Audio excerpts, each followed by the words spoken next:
பிரியமானவர்களே, ஆண்டவராகிய இயேசுவின் நாமத்தினாலே இந்த காலை நேரத்தில் இயேசுவை தினம் பார்ப்போம் என்ற இந்த நிகழ்ச்சியின் மூலமாக உங்களை சந்திப்பதில் மிகுந்த மகிழ்ச்சி அடைகிறேன்.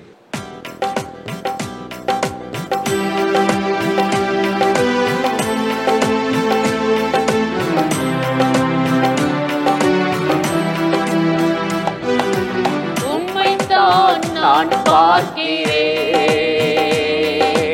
பிரகாசம் அடைகின்றேன். உம்மைத்தான் நான் பார்க்கிறேன், பிரகாசம் அடைகின்றேன். அவமானம் அடைவதில்லை, அப்பா நான் உமது பிள்ளை. அப்பா நான் உமது பிள்ளை, ஒரு நாளும் அவமானம் அடைவதில்லை. அப்பா நான் உமது பிள்ளை, ஒரு நாளும் அவமானம் அடைவதில்லை.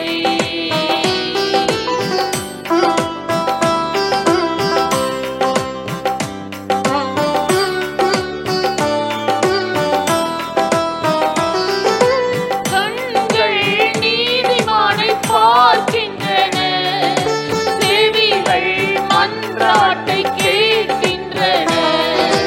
கண்கள் நீதிமானை பார்க்கின்றன, செவிகள் மன்றாட்டை கேட்கின்றன. இடுக்கண் நீங்கி விடுவிக்கின்றீர், இடுக்கண் நீங்கி விடுவிக்கின்றீர். இறுதி வரை நீர் நடத்தி செல்வீர், இறுதி வரை நீர் நடத்தி செல்வீர். அவமானம் அடைவதில்லை, அப்பா நான் உமது பிள்ளை. அப்பா நான் உமது பிள்ளை, ஒரு நாளும் அவமானம் அடைவதில்லை.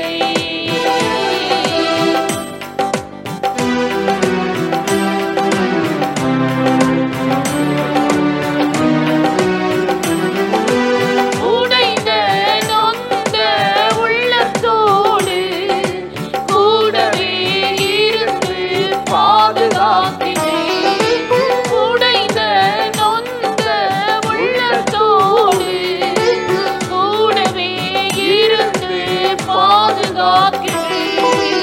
அநேக துன்பங்கள் சேர்ந்து வந்தாலும், அநேக துன்பங்கள் சேர்ந்து வந்தாலும் அனைத்து நின்றும் நீர் விடுவிக்கின்றீர், அனைத்து நின்றும் நீர் விடுவிக்கின்றீர்.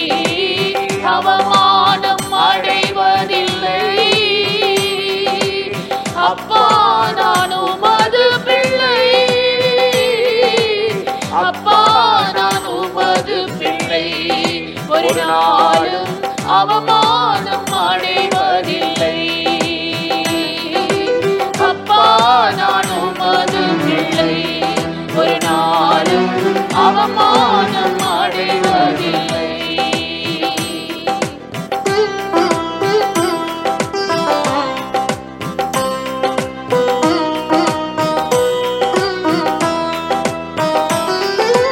நல்லவர் இனியவர் என் ஆண்டவர், நாளெல்லாம் சுவைத்து மகிழ்ந்திடுவேன். நல்லவர் இனியவர் என் ஆண்டவர், நாளெல்லாம் சுவைத்து மகிழ்ந்திடுவேன்.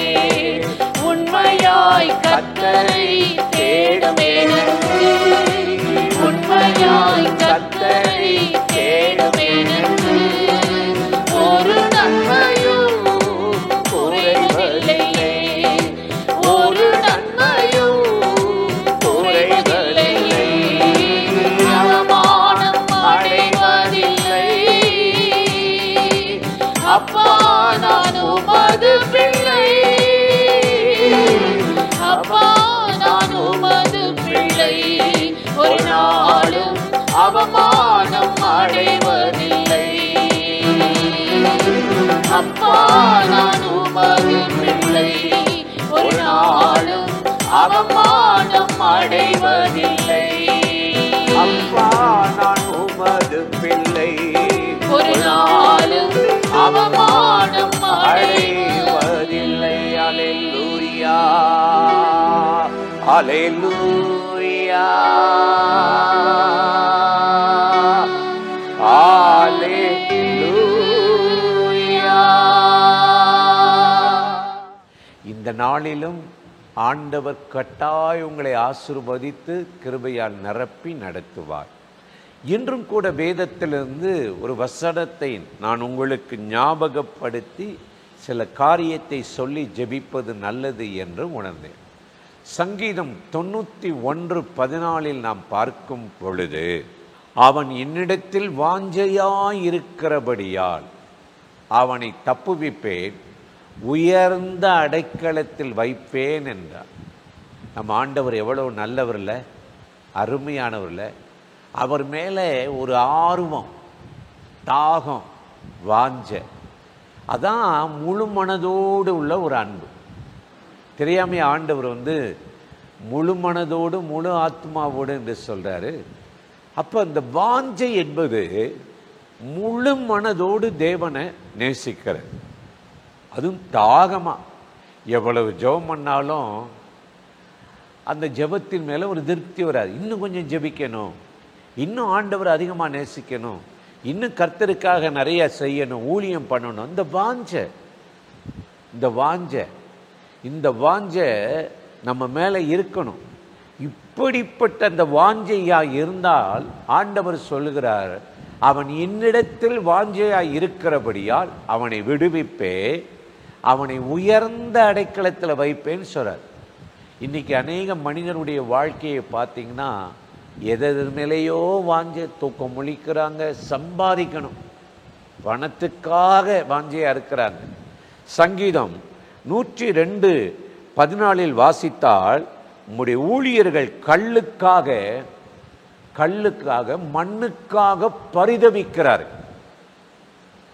மண்ணின் மேல் கல்லின் மேல் வாஞ்சை வைத்து, உலகத்தின் மேல, சிற்றின்பத்தின் மேல, மாயின் மேல வாஞ்சை வைத்து மண்ணுக்காக பரிதவிக்கிறார். எப்படி சம்பாதிக்கலாம், எப்படி பொருள் சேர்க்கலாம், எப்படி பணக்காரனாகலாம், இதே தான் யோசனை. ஜெபம் பண்ண நேரம் இல்லை, கர்த்தரை தேட நேரம் இல்லை, இதிலே உலகம் ஓடிக்கொண்டிருக்கிறது. எனக்கு அருமையா, நம்ம மண்ணுக்காக பொண்ணுக்காக இல்லை, கர்த்தருக்காக அவர் மேல் வாஞ்சையா இருக்கணும் அப்படின்னு ஆண்டவராகிய தேவன் நம்மிடத்தில் எதிர்பார்க்கிறார். ஆகவே தான் ஏசாயா 26:8 நாம் பார்க்கும்போது, உமது நாமமும் உம்மேல் நாங்கள் வைத்திருக்கிற நினைவுகளுமே எங்கள் வாஞ்சையா இருக்கிறது. அவருடைய நாமம், இயேசு என்ற நாமம், அந்த நாமத்தை சொல்லி பாடும்போது, துதிக்கும்போது நம்முடைய நினைவுகள் ஆண்டவரோடு ஒன்றித்து அவரோடு இருக்கமாறு இணைக்கப்படுகிறது. தாவீது ஒரு பெரிய மனிதன், ராஜாவா இருந்தாலும் அவருடைய ஆலயத்தின் மேல வாஞ்சையா இருந்தாராம். இன்னைக்கு நீங்க எப்படி இருக்கிறீங்க, நம்ம எப்படி இருக்கிறோம்? அந்த ஆலயத்தின் மேல வாஞ்ச வருதா? ஊழியத்தின் மேல வாஞ்ச வருதா? கர்த்தருக்காக ஏதாவது செய்யணும், உழைக்கணும், ஜெபிக்கணும், சுவிசேஷம் அறிவிக்கணும். என்னை சுற்றி எத்தனையோ ஜனங்கள் லாசரை போல ஏழையா இருக்கிறாங்க, நான் மட்டும் ஆடம்பரமா வாழ்ந்தா எப்படி, அப்படிலாம் நினைக்கிறோமா? ஒரு வாழ்க்கை, இந்த வாழ்க்கை இயேசுவை நேசித்து அவர் மேல் வாஞ்சித்து அவருக்காக வாழ்ந்துட்டு போறதை தான் விரும்புறார். இப்படி வாஞ்சையா இருக்கிறவர்களுக்கு தான் பரம வாசஸ்தலத்தை ஆண்டவர் கொடுப்பாரா. நித்திய வாசஸ்தலம்னு அப்போஸ்தலனாகிய பவுல் 2 கொரிந்தியர் 5:2 சொல்றாரு. எனக்கு அருமையான சகோதரிகளே, இன்றைக்கு ஆண்டவராகிய தேவன் மேல் வாஞ்சையாய் இருக்கிற உங்களை ஆண்டவர் எல்லா போராட்டத்துக்கும், தீமைக்கும், பிரச்சனைக்கும் விடுவித்து உயர்ந்த அடைக்கலத்தில் வைத்து உங்க காரியத்தில் ஒரு ஜெயத்தை, வெற்றியை தந்து ஆசீர்வதித்து நடத்த போகிறார். அந்த தேவாதி தேவனை நோக்கி நாம் இப்பொழுது ஜெபிக்கலாமா? அன்பும் இரக்கமும் கிருபையின் நிறைந்த நல்ல ஆண்டவரே, இந்த ஆசீர்வதிக்கப்பட்ட நாளுக்காக, நேரத்துக்காக, கிருபைக்காக உமக்கு நன்றி. யாரெல்லாம் இப்பொழுது இந்த நிகழ்ச்சியில இணைந்து இந்த வார்த்தைகளை கேட்கிறார்களோ அத்தனை பேர் மேலும் ஆண்டவருடைய வாஞ்சை, தாகம், தனியாத தாகம், ஆசீர்வாதம் இறங்குவதாக இறங்குவதாக.